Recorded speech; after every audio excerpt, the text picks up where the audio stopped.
ќе продолжиме, како што кажа братот Филип, ќе говориме за братот Савле и неговото ново семејство. Има една пракса од стариот древен, од древниот Рим, која Павле ја користи за нашиот христијански живот во неговите посланија, а тоа е еден многу така значаен настан во животот на момчињата, древните римски момчиња. Најзначајниот ден во нивниот живот бил денот кога биле посветувани во полнолетство. Се правило неков церемонијал и главниот момент во таа церемонија било собликувањето на кратката бела тога, која момчето ја носи како дете, и обликување на долгата бела облика како символ на зрелост или полнолетството. И од тој момент веќе момчето не е момче, туку е маж, член полноправен на семејството, ги има сите слободи, сите права и најважното правото да седи има столче на семејниот совет и учества во решавањето, во носењето на одлуките во семејството. И реков дека Павле го користи тој настан за да представи нешто и во нашиот христијански живот, именно ние кога сме преку верата во Христос оправдани од Бог, кога сме прогласени како праведни пред неговиот суд, ни се соблекува нашата стара, така да кажеме, извалкана од грев облека, нашата грешност, и сме облечени со нова облека, со светата, со Христовата светост, белата Христова праведност, белата облека на Христос. И стануваме дел од Божјото семејство. Рамноправни со другите браќи и сестри. Во Божјото семејство нема синови или керки кои се од прв или од втор ред. Сите ги уживаат рамноправно правата, благодетите на Божјото царство. И не случајно апостол Павле е тој кој го зима настанот древниот Рим, за да говори за посвојувањето што го имаме во Христос, бидејќи таа привилегија има секој кој ќе поверува во Христос, па дури еден таков непријател, противник на христијанството, каков што бил Савле. Дури и Савле станува дел на Божјото семејство. И веројатно тоа многу му остава голем впечаток и говори за тоа. И овој дел од текстот кој го изучуваме, всушност говори за тоа, за неговото воведување во Божјото семејство. Тој официјално е прифатен како Божјо дете, како член на Христовата црква, на Божјото семејство. Бог почнува да се грижи за него како за сите останати негови деца, го подготвува за онаа важна служба која тој му ја дава да биде апостол на незнабожците. И првото нешто што Бог го прави после откривањето, откако ќе му се открие на Савле, првото нешто што Бог го прави е да го запознае со неговото ново семејство. Зашто сите ние, секој верник, припаѓа на едно христијанско семејство. Ние сме дел од круг на браќи и сестри и како такви се требаме еден на друг. Не сака Бог сами да го живееме христијанскиот живот.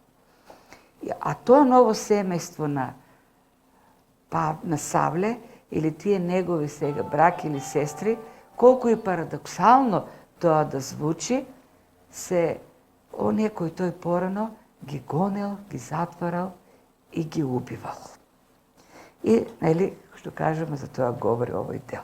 Ајде да видиме како сето тоа е опишено од Лука.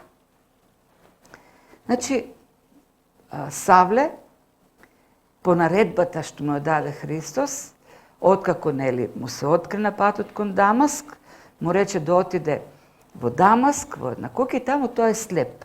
3 дена и 3 ноќи тој не јаде, веројатно не можел и да спие, во темнина е, во слепотија, веројатно во тие неколку дена тој размислува за сето она што му се случило, размислува за неговиот дотогашен живот, сметајќи се за најправеден и како заштитник на поклонението на Бог, всушност на крајот се покаже дека тој е најголемиот грешник, оној кој го руши Божјото дело и ги убива праведниците. И еден детал не се открива, и тоа Бог го открива на Ананија, дека тој Савле, кој се наоѓа на таа улица права, сега се моли. Савле е сам во темнина во куќата, слеп и се моли. И додека се моли, Бог му дава некакво видение, нели? Во видение виде еден човек, некој си човек, дека ќе дојде Ананија, ќе ги положи рацете на него и ќе прогледа. Во истото време додека Савле се моли, тој човек Ананија пак добива од Господ слово и му вели: Ананија, на улицата права е Савле, кој е слеп, ќе одиш кај него, ќе ги положиш рацете, се помолиш да му падне слепилото, да прогледа и Светиот Дух да го исполни.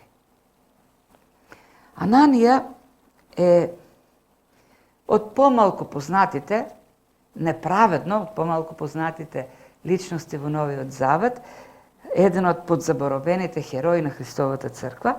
Го среќаваме овдека и Павле се навраќа на Ананија, кога во 22 глава нели говори за своето обраќање пред собраните во Ерусалим.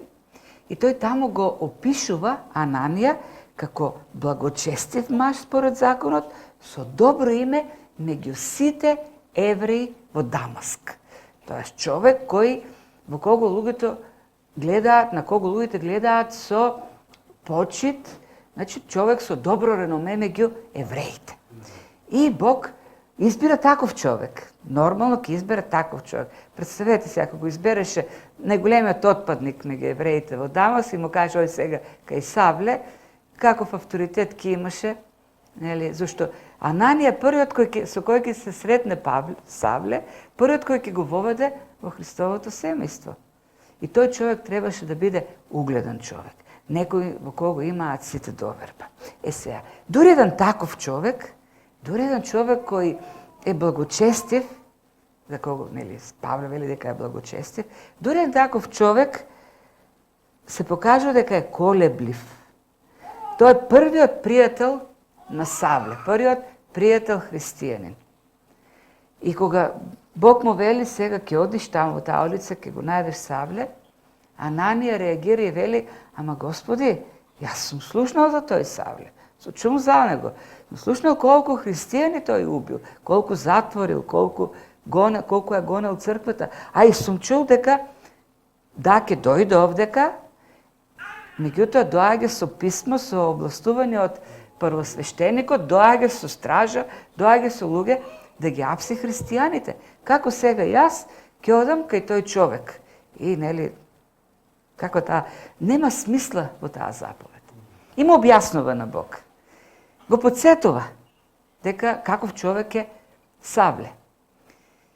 Нели, ние го правиме многу пати тоа во молитва, зашто Бог е многу стар. Бог е стар од вечноста дури е. И треба да го подсетуваме, што Бог старее. Луѓето го стареат, подзабораваат повеќе. Бог не старее.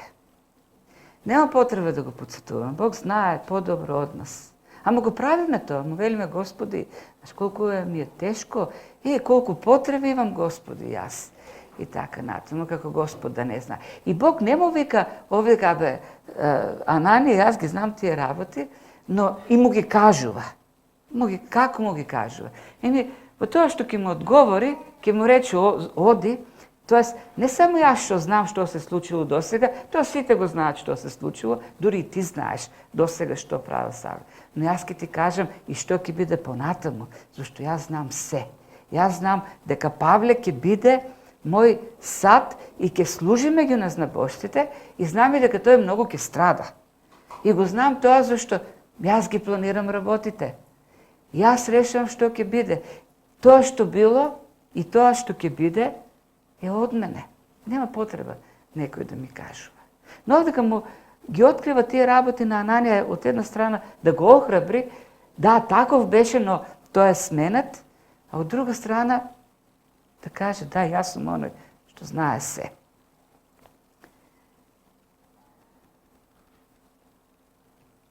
И му кажува дека ќе претрпи многу маки. С други зборови вели, Ананија, да, тој многу ја гонеше црквата, но исто така тој ќе биде многу гонат заради моето име. Тоа не значи дека јас ќе му вратам сега.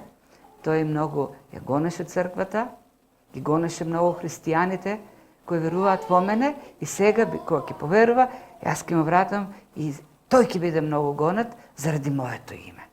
Не.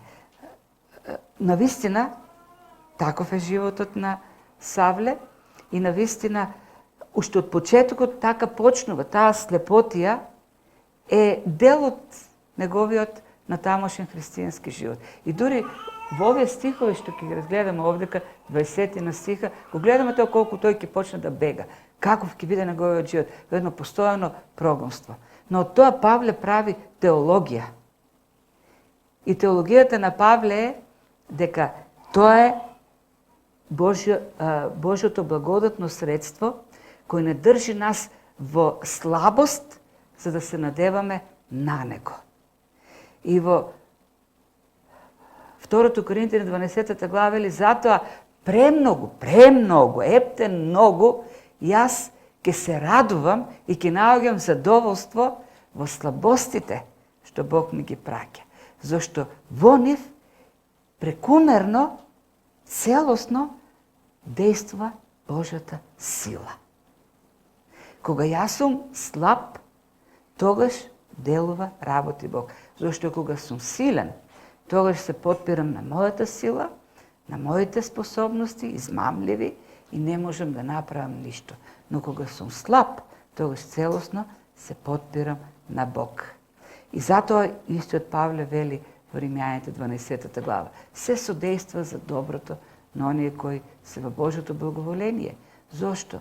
Зошто Бог во маките дури тој действува.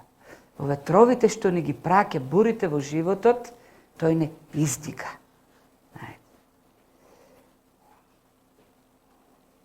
И кога доаѓаат такви неволи, маки, треба да се радуваме. Павле вели, прекумерно се радувам.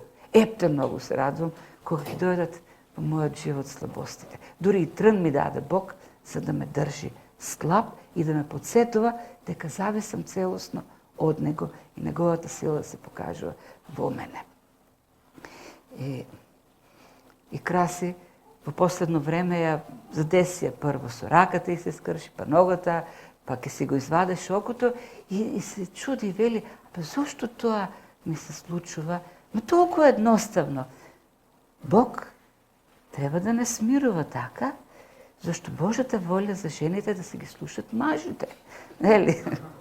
И кога и доаѓаат неволите на жените, треба да свати, да, јас треба да сум попокорна на мојот маж. Не се шегуваме и вистина, не, треба да сум покорни на Бог. Тоа е она што го кажа Бог за Савле и тоа е вистината. Савле треба да биде кршен. Другото нешто што тој се моли таму, во таа собичка, слеп, сам, целиот збунет. Не се моли прв пат Савле. Савле беше фарисеј. Фарисеите во тоа време се молиле најмногу од сите. Се молиле толку многу што дури кога ќе застанале на кјошињата на улиците и таму дури се молиле, да ги видат сите дека се молат. И кога ќе влезеле во храмот, викале и ќе виделе некој митничар, како цареник, како вели Господи помилуј мене грешниот. Фарисеите пак веле Господи фала ти што не сум како овој грешен, туку јас сум добар, праведен, безгрешен. Така се молел Павле до тој момент. Да, тој беше фарисеј. Се сметеше за праведен, самодоволен. Ова е прв пат Павле у слепотијата, скршен од Бог, да се моли со молитвата на царениците. Зашто тој свати дека е грешен. Тој свати дека ги убивал праведните христијани. Свати колку, каков противник бил на Бог. Тој се моли како грешник овдека. Не благодари за тоа што е праведен, туку се моли на Господ да се смилува, да покаже благодат кон него грешниот. Знаете ли, Савле порано беше самоправеден и силен. И Бог требаше да го крши, за да свати дека е грешен и ништужен. И дека му треба Бог. И затоа речи на Ананија ќе му се случува тоа. Сите знаеле каков е Савле. Сите знаеле со каква самоправедност ги гони христијаните. И ги убива, нели ги затвара. И затоа му вели на Ананија, не грижи се. Тој ќе биде кршен. Тој ќе биде дисциплиниран. Тој на крајот ќе стане апостолот на благодата кој ќе напише не јас, туку Божјата благодат која е во мене. Јас ништо не правам во мојот живот. Само Божјата сила која действа во мене. Знаете ли, многу лесно е кога сме во силата, во успехот, кога сме во можењето, да заборавиме дека во се зависиме од Бог и да почнеме да се сметаме за нешто повеќе од другите. Било поради служба, ни оди сега во службата, или ни оди сега во некој материјален поглед, или пак бидејќи во знаењето напредуваме повеќе, или бидејќи некакво конкретно учење имаме, поинакво од другите. И да кажеме, ние сме повеќе од другите. Ти не се како нас. Ти не можат како нас да се развиват и да растат. И тогаш ќе дојде кршењето од Бог. Затоа да внимаваме дека не нашата сила, туку единствено Божјата сила и благодат ги прави работите. Ние сме ништо. Павле го разбра тоа на тешкиот начин. Ако не научиме од лекциите на нашите предци во христијанството, Бог ќе не научи на таа лекција, ама на тешкиот начин. И Ананија ги слуша тие зборови и тргнува. И оди таму, го наоѓа Савле на таа улица, и првите зборови што Савле ќе ги чуе од некој христијан се брат Савле. Брат, го нарекам, вели Анани, отиде, ги стави раци, рече, брате Савле, здраво, брате Савле. Знаете што значи тоа? Тоа значи, ти не си ми веќе непријател. Не, ти си во моето семејство. Ти си дел од Божјото семејство. Не знам како прозвучиле тие зборови за Савле, но тој веќе знае. Во тој град има еден пријател, христијанин, кој го гледа како брат. Зашто до тој момент меѓу Савле и христијаните има само непријателство, омраза, одмазда, горчина. Тоа е односот меѓу Савле и христијаните. Во еден момент сето тоа се руши. Савле е пречекан како брат и е официјално примен во Божјото семејство. И тоа ни кажува дека Божјата благодат не ги решава само односите со Бог. Да, Бог му прости. Христос се појави, го привлече кон себе, му ги прости сите нешто што ги правеше до тој момент. Но не само тоа. Тоа беше знак и за христијаните. Да кажат, нема веќе горчина во нашите срца спрема тој човек. Нема веќе одмазда кон него. Нема веќе омраза. Нема веќе да го поамтиме по злото. Не, тоа е веќе наш брат.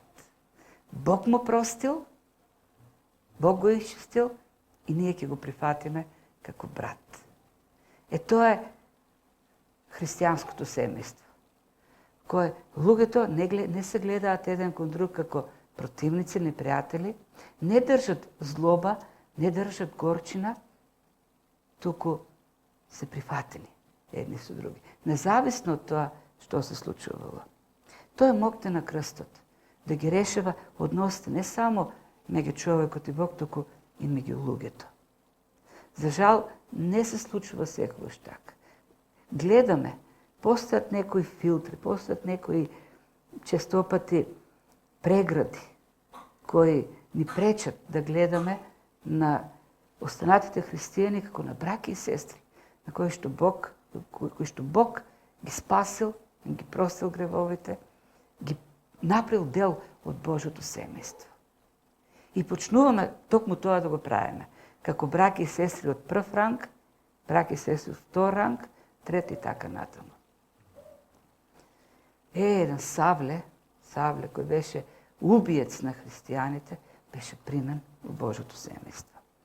И потоа Ананија и открива целта, вели, овде сум таа и таа работа, ги положам рацете и навистина се случува тоа што Бог го рече, падна, како лушпи да падна од очите на Савле, тој прогледа и веднаш пишува се крсти. Не знаеме кај се крстил, не му е важно на Лука кај е тоа.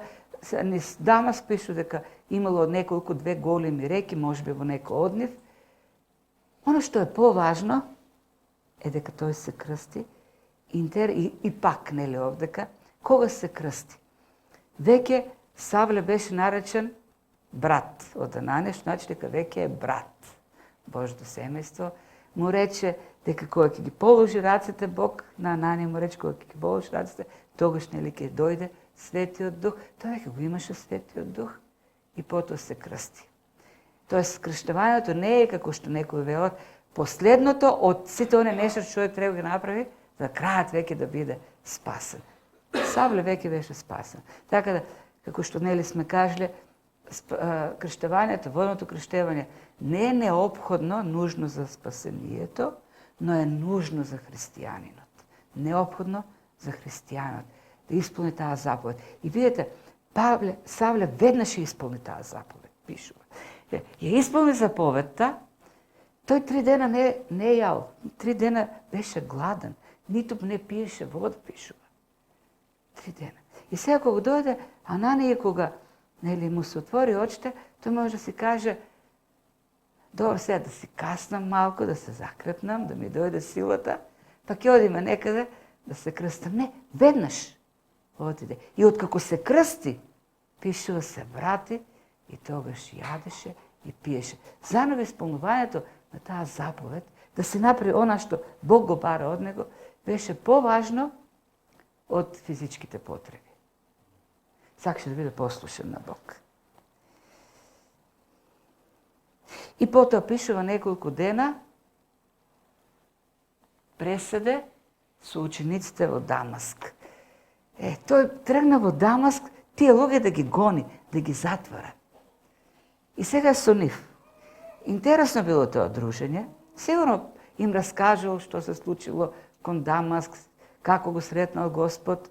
Во секој случај интересно. Но мене е по-интересно како гледале христијаните на сето тоа. Јас верувам дека тие гледале како не голем трофеј на благодатта. Има некои луѓе што се, во Македонија има и такви кои се големи противници на христијанството, на верата. На времето бев активен, тоа беше 2008, 2007, 2005, блоки имаше блогови и тоа беше убава работа. Пишеш блогови, неко Фейсбук од сега и тоа доеш рейтинг и така стануваш познат. Требаш да напишеш квалитетно. И ми се налепи Мирјана Најчевска и почна да ме коментира со иронија, нели, со еден цинизам. И почна да прави еден циклус на постови на блог, како критика на Библијата, Стариот Завет, така, книга по книга. И си, да ја видиме сега, јас да ја видам таа жена во некоја црква, знаете ли каква радост ки има? Триумфализам ки има, да, зашто тоа ќе биде победа на Божјата благодат. Еден освоен трофеј за Божјото царство. Таков е Савле. Сигурно имало радост од црквата. Савле, Бог го спаси Савле. Ке видиме на крајот тоа носи една општа благосостојба во црквата и во Јудеја, и во Самарија, и во Сирија. една општа благодат ќе дојде за целата црква, покаянието на Савле. Ќе кажеме зошто. Но, знаеш, тоа е навистина голема поведа за Божјата благодат. Еден таков човек да биде, еден таков противник да биде придобиен за црквата. И сега Саул има, Савле, има нови пријатели, има еден круг на пријателство и знаете ли, тој круг ќе продолжи да се шири. Не знам дали некој до сега го напил толку тоа, јас не сум го правил, барав информација, не најдов, колку се различни личности тој спомнува во своите посланија. Како негови пријатели, колку луѓе поздравува, сколку луѓе има покрај него како соработници. Голема е бројката. А колку па не се спомнати во Новиот Завет. Тој добива семејство огромно. Семејство, безбројно семејство. Знаете, кога една од пречките, па и тоа била за мене една пречка, кога нели бев евангелизиран, кога почнав да читам, викам сега јас ако поверувам, ќе загубам средина, ќе загубам пријатели. И од блиските некои ќе, како и се случи тоа, и од блиските некои ќе се свртат против мене. Ако јас поверувам, ќе го загубам обкружувањето. И тоа е голема пречка за некои да тргнат по Христос. Што ќе кажат старите пријатели, ќе се откажат од мене.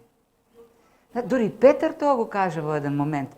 Тој кога тргнаа по Христос, рече Петар му рече на Исус, еве ние оставивме се и по тебе одиме и сега што ќе стане со нас? С други зборови, таква висока цена плативме, од се се откажавме и сега што од тоа? Што ќе има? Што ќе ни остане нам?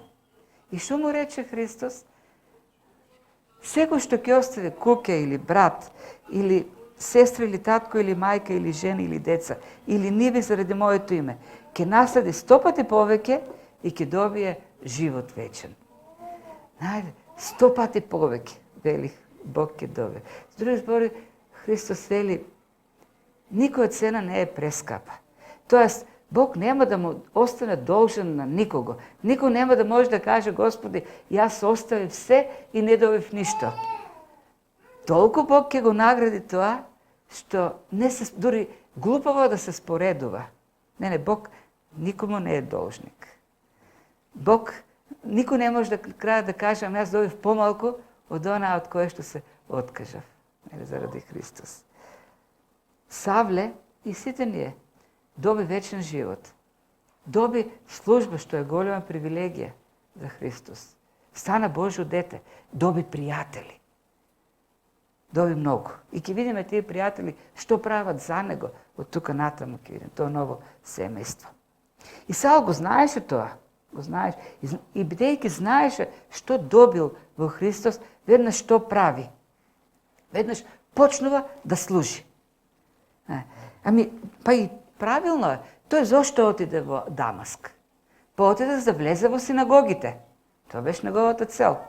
Тоа беше пратен со цел да ги посети синагогите во Дамаск. И тој отиде да ги посети синагогите во Дамаск. Меѓутоа, таа поста не беше, како што беше според писмото од првосвештеникот да ги бара и да ги апси христијаните, тој влезе сега во тие синагоги, но за да ги храбри христијаните и да спори со евреите и да докажува дека Исус е Синот Божи, да докажува дека спасението е од Него. И каква, наистина тоа е голем пресврт. Место да ги гони христијаните во синагогите, тој проповеда на страна на христијаните.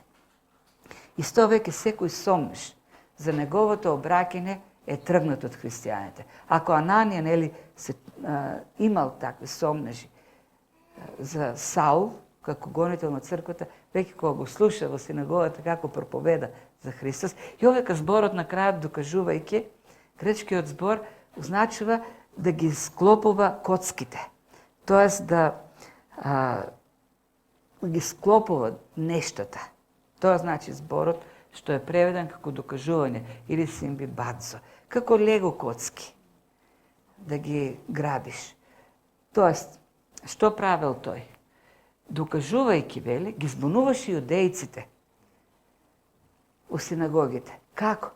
Тоа што учењата или стиховите од Стариот Завет или пророштвото од Стариот Завет така ги зглобувал со она што Христос го правил, со неговото служење, со крстот, со воскресението, на крајот да покаже, еве, гледате ли, во целиот Стар Завет, всушност, тоа било идејата, дека ќе дојде Месијата, кој треба да пострада на крстот и така да го подготви царството на правдата. Зашто дури, нели, и да има царство на правда, ако нема праведни, кој ќе живе во тоа царство? А кој е праведен? Кој може да биде во тоа царство во правдата? Само оние кои се оправдани во Христос, зашто никој не е праведен. Зато требаше Христос да дојде, да умре на крстот и така да донесе оправдување за луѓето во тоа царство на правдата. И сигурно Савле многу подобро од мен или од било кој од нас го правил тоа, бидејќи тој беше специјалист за Стариот Завет, како рабин.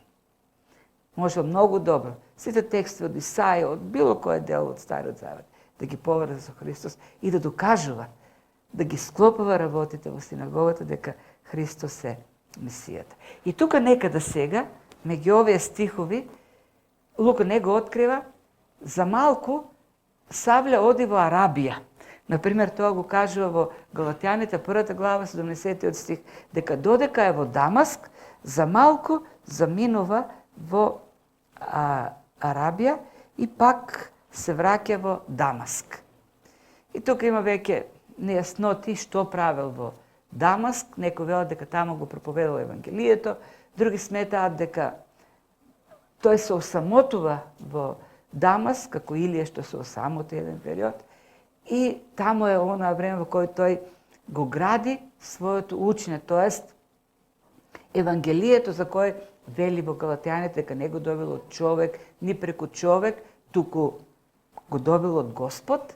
Тоа е времето во кое што тој го добива тоа учење и развива теологијата, го развива учењето Евангелието за благодатта. Како и да е, имал време за општење со Бог, за размислување за големата промена и така натаму. Се враќа повторно во Дамаск, нели, откако отишол во Арабија. Инаку Арабија во тоа време е едно големо царство кој опфаќа и арапскиот и Синајскиот полуостров, така наречено тоа време на Батејско царство.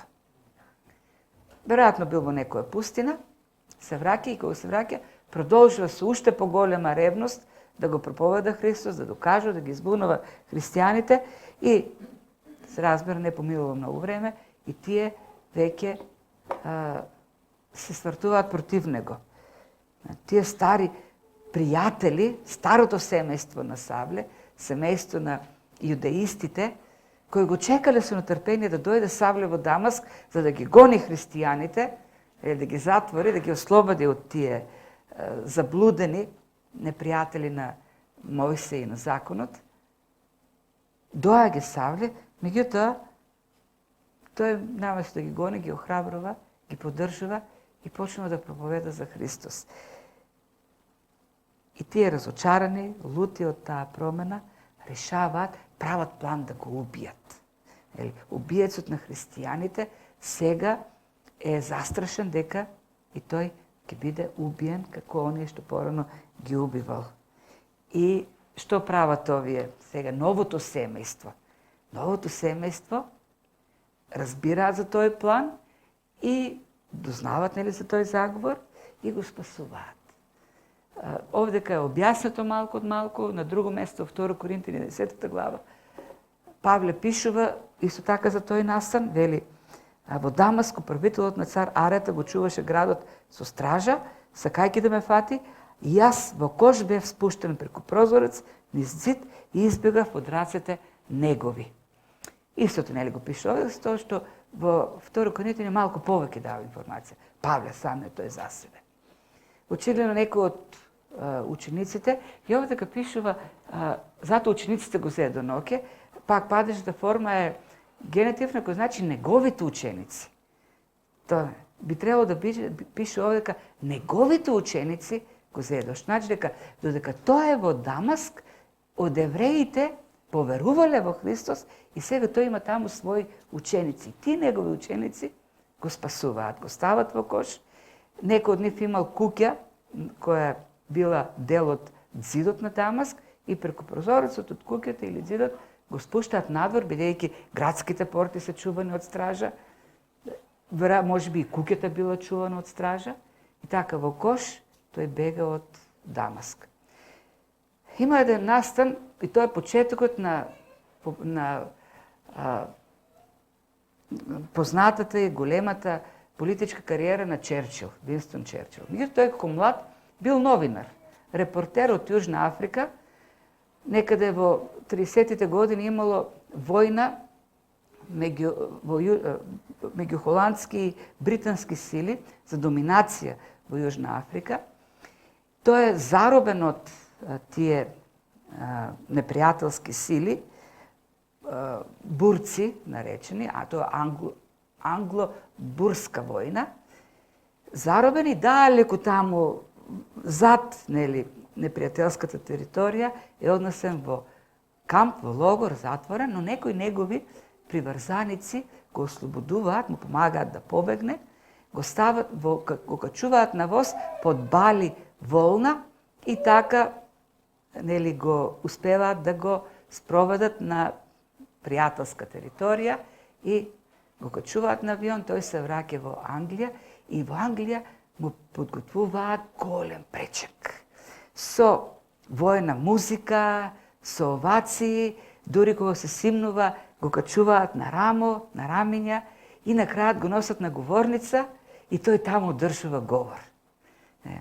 Сега, не знам колку херојски тој чин да побегнеш од логор, зашто и Павле, подоцна, кога пишува за тој настан, во 2 Коринтени, не го пишува како неков подвиг, туку напротив. Тој не се гордее со тој настан. И тој момент тој го опишува како дел од неговата слабост. Дали го имам?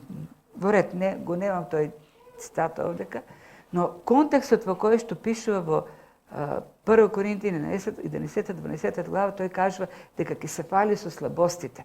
И тој, говорејќи за тие слабости, говори за тој момент, бидејќи тоа е чин на понижување. Тоа е чин на слабост. Зошто? Тој е доведен во една понижувачка состојба. Самиот Савле, кој тргна од Ерусалим кон Дамаск со стража, тргна со сила, со власт кон Дамаск. Сега го напушта Дамаск, бегајќи во кошница. Таа стража, кој тој ја предводеше на чело, тој бил качен на кон или во кочија, околу него имало стража. Сега тие војници го бараат да го убијат. И тој мора да бега, и тоа во кошница ставен, да бега да си го спаси животот. И тоа е повторно еден од оние моменти кои служат за неговото смирување. Смирување под Божјата милост и благодат. И тоа е повторена најава за неговиот живот на страдања, на гонења, за кој самиот Христос рече дека ќе ги има во изобилство. И пристигнува во Ерусалим,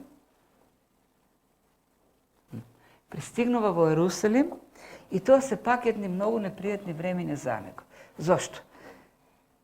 Поминале 3 години. Тој вели дека открива во Галатјани дека 3 години поминале. Од моментот кога го напушта Ерусалим со цел во Дамаск да апси христијани, до ова враќање сега 3 години. Тој 3 години е во Дамаск, Арабија и пак Дамаск. Не знаеме колку време вкупно е во Дамаск, колку е во Арабија, но вкупно 3 години, така вели во Галатјаните 1 глава. За тие 3 години во Ерусалим разбрале за него. Старите негови пријатели фарисеите, дека тој станал веќе христијанин и проповеда за Христос. Така да тој не е прифатен од нив, не е добре дојден во Ерусалим меѓу фарисеите. Од друга страна, Ерусалим е градот каде што тој ги апсал христијаните. Тој е градот каде што е познат како джелатот на христијанството. И затоа се плашеа сите од него, христијани, бидејќи не веруваат дека тој навистина ученик. Си мислеле, ние слушаме гласови таму во Дамаск, ама кој знае што се случува? Тоа е пропаганда. Тука ни зборуват нешто, медиумите, дека се случува нешто, ама знаете, во војната, првата жртва е вистината. Кој знае каква сега информација не сервират овдека за Савле, да дојде тој демек христијанин, па да влезе меѓу нас и тогаш да уништи целост. Тоа се сомнежите меѓу христијаните. Така да, од една страна него сакат оние старите, старото семејство, фарисејското, немаат доверба новото семејство, тој пак е сам. Меѓутоа има еден човек, и тука повторно го гледаме Варнава, со кого се запознавме во 3-та глава, 4-та глава, 2-та глава, да, на почеток, како и да е, се запознавме, наречен син на утехата и се покажува дека тој е син на утехата. Тој е човекот кој кога сите се плашат од него христијани, оди кај Савле. Го фаќа за рака и го носи меѓу апостолите. И го представили, ова е наш брат, ќе му веруваме. Интересно е дека во овој случај Бог немаше потреба, како со Ананија, да му дава откровение, да му дава некаква заповед, оди сега ти кај Савле. Едноставно Варнава го направи она што беше нормално да се направи. Тој е човек на утехата и направи нешто што е според неговото срце кој утешува. И отиде кај Савле и го донесе. Многу пати ние чекаме, Бог им говореше на луѓето, како на Ананија, тој треба да не дојде да не каже направи го ова. Не, беше јасно што треба да се направи со Савле. Треба да се охрабри и треба да се прифати во семејството. И во Галатјаните 1-та глава се навраќа на овој момент Савле и кога вели дека останал таму 15 дена во Јерусалим и во тие 15 дена немал средба со никој, освен со Петар и со Јаков. Пак не знаеме што збореле, веројатно разговарале за тие доживувања, била проверена можеби Евангелието што го проповеда Савле, тој е прогласен за апостол на незнабожците, прифатен како еднак, бидејќи оној што откри, ги го повика Петар да биде апостол, исто тој го повика да биде апостол и Савле. Така да овдека се воспоставува тоа еднаквост во апостолството меѓу Павле и останатите апостоли. И така Бог му отвара врата кон новото семејство. Интересно, нели, напушта едно семејство во Дамаск, меѓутоа ако го оди во Ерусалим, тој доаѓа во ново семејство. Со други збори, кога Бог ќе не оддели поред некакви причини од едно семејство, тој тоа не го прави сега да бидеме таму некаде без семејство, туку тој го прави за да бидеме пак со некое ново семејство. Зашто Бог сака насекаде ние да бидеме со семејство. И кај ќе отидеше Павле, или ќе отидеше во семејство духовно, или пак ќе почнеше да гради духовно семејство. Зашто, како што реков, Бог не сака христијанот да живее сам без семејство. Треба да бараме семејство. И таму го проповеда Евангелието, смело, оди во синагогата на елинизираните евреи, јудеи. Тоест, во на синагога, каде што тој припаѓа како елинизиран јудеин, оди во синагогата каде што е суден Стефан, оди таму каде што да проповеда на оние со кои го убива Стефан. И сигурно тоа што го проповедал не им се допаднало на тие јудеи, сигурно погледнале на него како на полош од Стефан. Сега тој со нас го убиваше Стефан, а сега доаѓа да ни кажува дека Стефан бил во право и дека христијаните се во право. И повторно прават план да го убијат и пак тука се вмешуваат христијаните, нели, пишува дека разбраа браќата за тоа. И се овдека се наречени браќа. Во Дамаск беа наречени христијаните, а тука учениците, а тука пишува неговите браќа. И гледате како, и тоа е последниот стих од овој текст што го изучувам од 10 до 30 стих.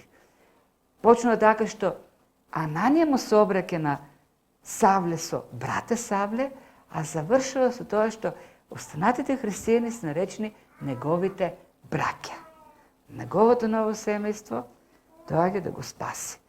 Го пакуваат во брод и го испраќаат во Тарс, неговиот роден град, таму. И таму останува 10 години. Не знаем исто така што правил таму тие 10 години. Веројатно повторно тој период на подготовка за неговата служба, до оформување, разјаснување на Евангелието, општење со Бог. И за тоа време тој, како што пише во Галатјаните, 2 глава, бил веќе подзаборавен меѓу христијаните. Да, се слушало за некој си Савле кој бил гонител, па поверувал и проповедал за Христос, но тој не го познаваат него. Многу добро. Така да, веројатно не е многу активен, се до моментот кога Варнава ќе дојде во Тарс, ќе го повика да служат заедно со Антиохија. Но тоа е време во кој Савле не седи туку така, туку време е на подготовка за служба. И го гледаме овој текст, ако го гледаме така во целина, од 10 до 31 стих, тоа е целата 9 глава, од 1 стих. Тој излегува од Ерусалим, дишејќи пишува од убиствата на христијаните, жеден за крв, така излегува од Ерусалим, и сега гледаме на крајот тој повторно излегува од Ерусалим, но како бегалец. Излегува како гонет. Излегува да си го спаси животот, повторно уште еден чекор кон неговото смирување. Оној кој палеше и гасеше во Ерусалим порано, сега треба да бега од Ерусалим. И то тајно. И да го кријат, и да го носат далеко, дури во Мала Азија, таму да се врати дома. И завршува целиот текст со овој стих, а црквата по цела Јудеја, Галилеја и Самарија беше во мир, се изградуваше и живееше во страхопочет кон Господа и растеше со утеката на Светиот Дух. Како го завршува Лука овој текст. Покаянието на Савле. Знаете што се случува со црквата? Најголемиот противник на христијанството, оној што е гонеш на црквата, стана христијанин. И дојде спокојство во црквата. Дојде мир во црквата. Дојдоа мирни времења. И како црквата ги искористи тие мирни времења. Не да се опуш да каже, сега е супер, никој не гони, уживаме, не. Вели се изградуваше црквата. Растеше црквата. Со страхопочет кон Господа, растеше со утехата, растеше, се изградуваше и се зголемуваше. Бидејќи имаше една утеха, што им даде Бог, преку тој чин на обраќање на Савле.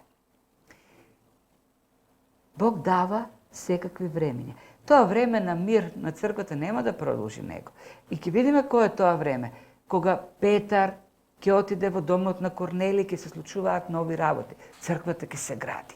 Да, навистина, меѓутоа ќе дојде и 12 глава, во која што ќе има пак затвор, Јаков ќе биде убиен, ќе има мачеништво. Нема да трае долго време, бидејќи на црквата не е одредено од Бог да живее во мир. Зашто црквата треба да биде постојано јакната во Божјата благодат. Но во секој време, дури во такво време на мир, се користи да се јакне духовната зрелост за развиток. И Бог дава такви времени во нашиот живот. Може би сега е времето за мир за нас. И како го користиме? Обично таквите времења ги користиме најмногу, најекономично, најпродуктивно што може, за да си обезбедиме некаква полза. Времето за мир, благопријатното време, Бог ни го дал за да се изградуваме, за да јакнеме, да се градиме, да растеме, да се посветуваме во служба да се посветуваме на Словото, да се посветуваме во молитва. Зашто доаѓаат пак потешки времења, во кои пак треба, уште повеќе, да бидеме во молитва, во Словото и да се изградуваме. Да, тешкотијата гради повеќе, можеби. Посилна е, поуспешна е во тој поглед. А во мирните времења знаеме да се опуштиме и да се изладиме.